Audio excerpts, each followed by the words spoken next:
I did not expect a door frame to make me emotional. It was just wood, off-white paint, a small chip near the bottom where someone dragged luggage too hard years ago. I stood there with my hand on the frame and felt that strange split second where your body remembers before your brain does.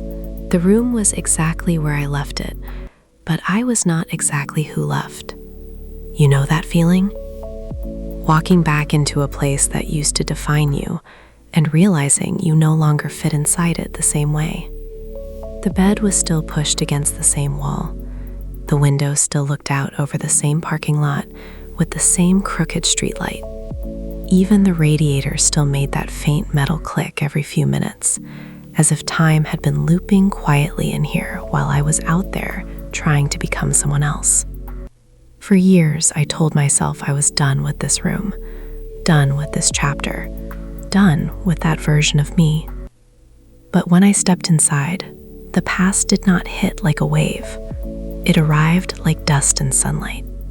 Small, floating, impossible to grab, impossible to ignore.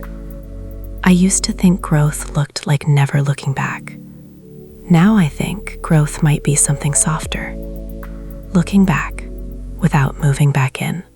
There was a drawer I used to call the important drawer. It held things that were not valuable to anyone else. Old movie tickets, receipts with tiny handwritten notes on the back, a bus pass with my younger face staring up like someone who still believed in straight lines. I opened it and felt a quiet embarrassment, like walking into a room and hearing an old recording of your own voice. Everything in that drawer was evidence. Evidence that I had tried. Evidence that I had cared too hard. Evidence that I once believed effort guaranteed outcome. Here is the part no one warns you about. When you outgrow a life, you do not just outgrow the pain. You outgrow the logic that held that life together. And then you stand there holding objects from a system that no longer runs, wondering if you are allowed to let go of the proof. I picked up a note from when I was 19. It said, "By 25, I will have it figured out." I laughed. Then, unexpectedly, I cried. Not because I failed that girl, because I finally understood her. She was not arrogant. She was scared. She made timelines because timelines felt safer than uncertainty. I folded the note carefully and put it back in the drawer, not as a promise, as a relic. There is a version of me that only exists in plans. She wakes up early without an alarm. She answers messages immediately. She has a clean desk, a 5-year roadmap, and a polite smile that never cracks under pressure. She does not cry in grocery store aisles because one song triggered a memory she was sure she had already processed. I spent a long time trying to become that version.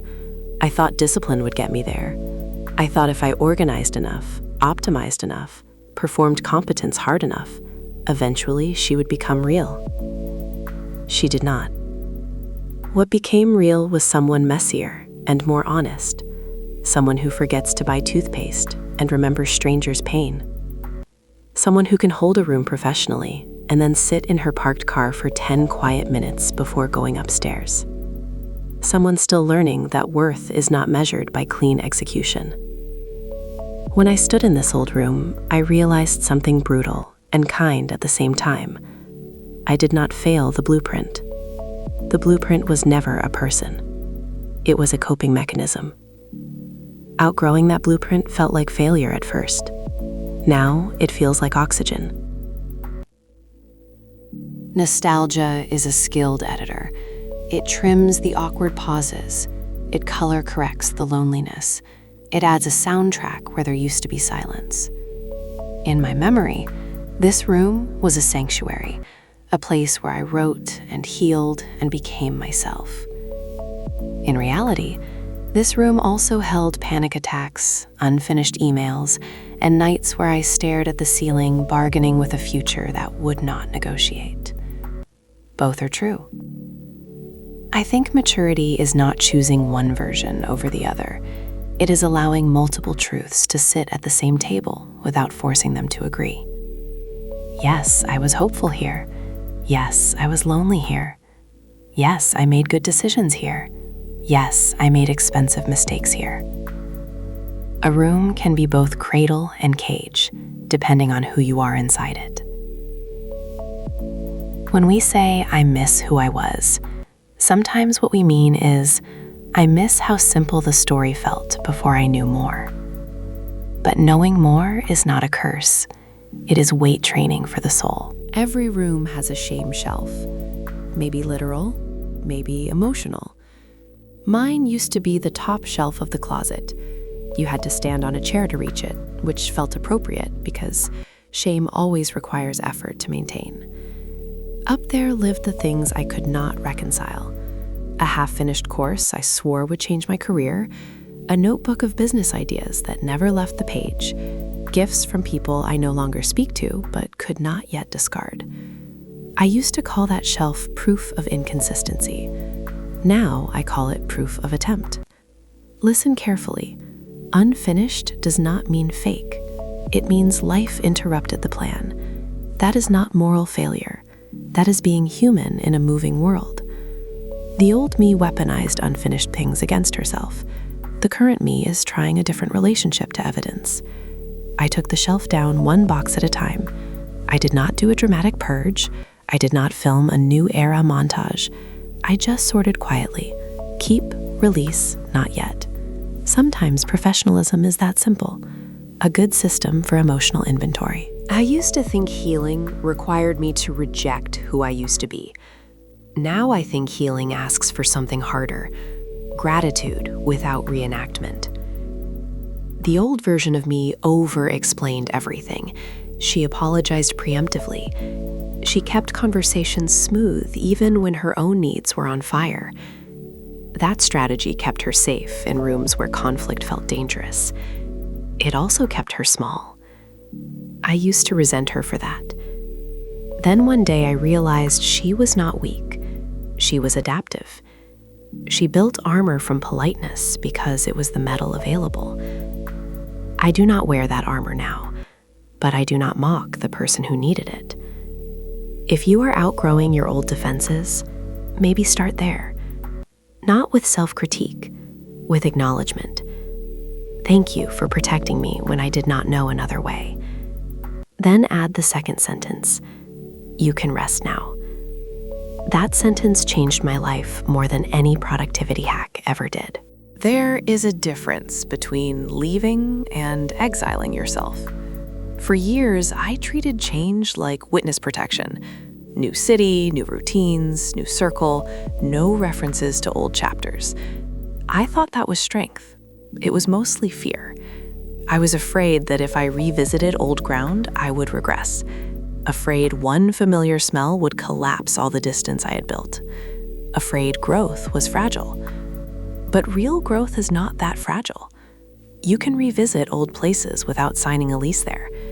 You can remember old patterns without re-enrolling.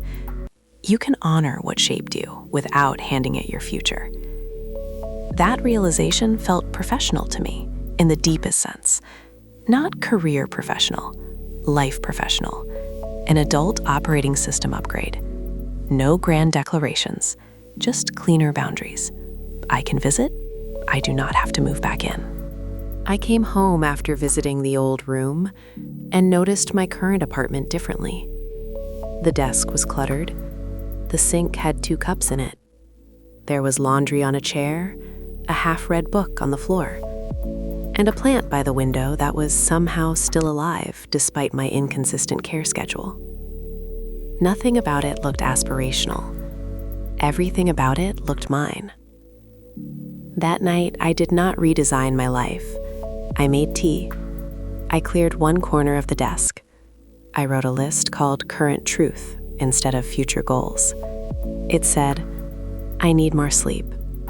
I am better with boundaries than last year. I still overthink text messages. I trust myself more in silence. That list was not impressive. It was accurate. And accuracy is a love language when you are rebuilding.